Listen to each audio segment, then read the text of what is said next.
भोंदूबाबा अशोक खरातचे कारनामे 1 वर्षापूर्वी श्रीरामपूर येथील पत्रकार दत्ता खेमनर यांनी समोर आणले होते आणि त्या अनुषंगाने आता SITने देखील त्यांना चौकशीसाठी बोलवलेलं आहे। आज तुम्ही SIT चौकशीला सामोरं जात आहेत, काय पुरावे तुमच्याकडे आहे आणि कशा पद्धतीने तुम्हाला जेव्हा तुम्ही बातमी प्रकाशित केली त्याच्या अगोदर महिला भेटल्या? खऱ्या अर्थानं आज मी SIT समोर नाशिकला जात आहे आणि जाऊन मी मॅडमला सर्व पुरावे त्या ठिकाणी सादर करणार आहे आणि आपल्याला ज्या SITसाठी ज्या प्रमुख लाभलेल्या आहे त्या मॅडम सातपुते मॅडम देखील एकदम चांगल्या कर्तव्यदक्ष महिला अधिकारी आहे आणि त्यांना देखील ते पुरावे आम्ही देणार आहे। परंतु आज आपल्या मीडियासमोर आणखीन एक कॅप्टन खरातचा मोठा पर्दाफाश मी आपल्यासमोर करतो का त्याच्या गावात एक त्या ठिकाणी दूध संकलन केंद्र आहे।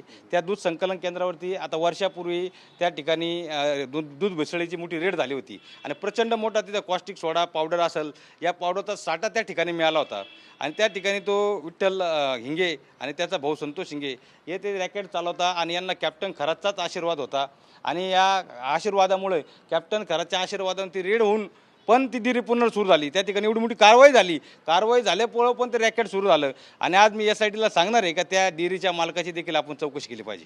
जेव्हा मिरगावची लोक बोलायला लागले त्यानंतर तिथे पुन्हा एकदा त्यांना धमकी देण्यात आली आणि कोणतरी डेअरी चालकच ते धमकी देतोय असं ते म्हणतायत।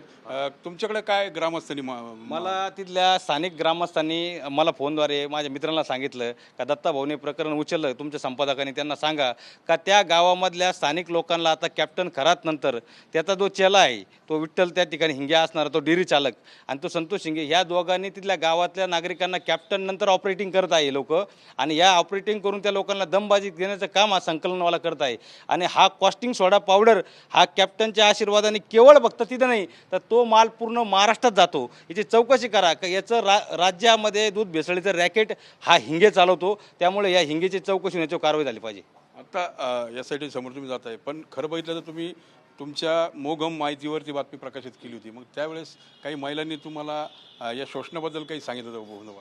हे बघा महिला माझ्याकडे त्यावेळेस आलत्या, त्यांनी सांगितलं परंतु विषय असा असतो महिलांची गोष्ट कॉन्फिडेन्शियल आहे, मी कोणाचं नाव या ठिकाणी प्रकाशित करू शकत किंवा सांगू शकत नाही आणि आजही महिलांना त्यामध्ये स्वातंत्र्य आहे SIT समोर जायचं किंवा नाही जायचं तो त्यांचा व्यक्तिगत प्रश्न आला तो त्यांना अधिकार आहे। शेवटी प्रत्येकाला कुटुंब आहे, प्रत्येकाला हे आहे, त्यामुळे तो प्रश्न नाही।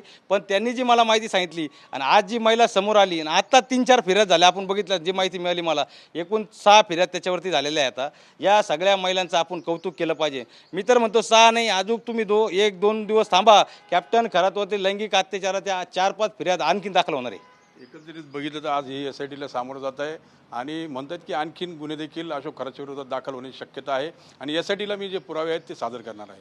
कॅमेरा पर्सन अमित सवी, मनोज गाडकर, TV9 मराठी, शिर्डी।